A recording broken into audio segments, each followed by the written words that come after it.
Thank you very much, Norman. And just to let you know that when I was informed I was going to be made a presentation, I says, this is kind of late. I mean, I'm retired. Okay. But I thought, well, you know, some organizations, it takes a little time before they make a very smart decision. I'm very happy that they did.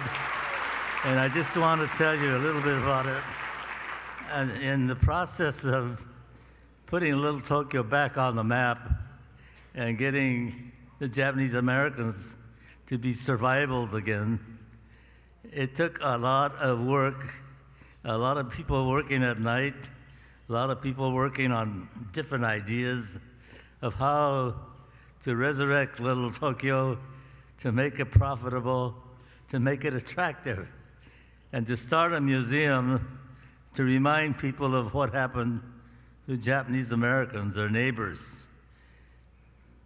It has worked out, I must say. And it took people like Norman and the other leaders from Japan and our employees, and we have had employees and volunteers that come to the museum and help us. You can't buy talent like that.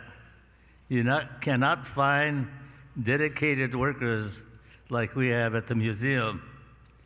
If you do, let me know. We're looking for good employees all the time. One of the things that I have found in the work with the museum is that there's no prejudice. We all are working for the benefit for our survivors, those who were taken advantage of during World War II. And we're still working at it. We're not out of it. I haven't had a real decent dinner without remembering my folks. The Umetaro Kaji that came from Fukuoka, Ken, and his wife, they used to make us Japanese dinners and whatever they could put together. We owe them a lot because they stuck it out to give us an education. And what we have today is the result of their efforts. The children have grown. They have prospered by going to college. They are serving our country and our community well, and I'm so proud of that. I am only kind of a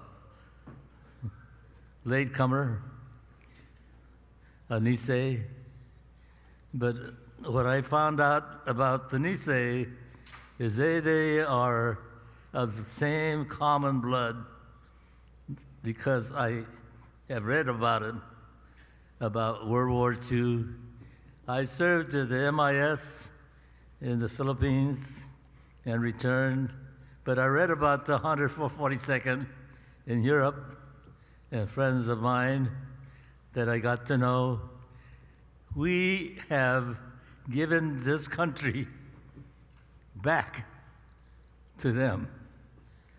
That's my feeling. If it weren't for the 142nd in Europe, this is my opinion, we might have lost it.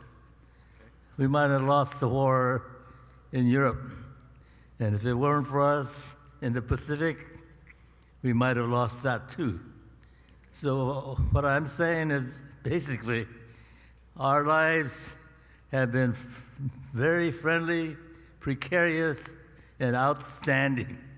I congratulate every one of you who supported us, and please don't stop. Keep the money coming in.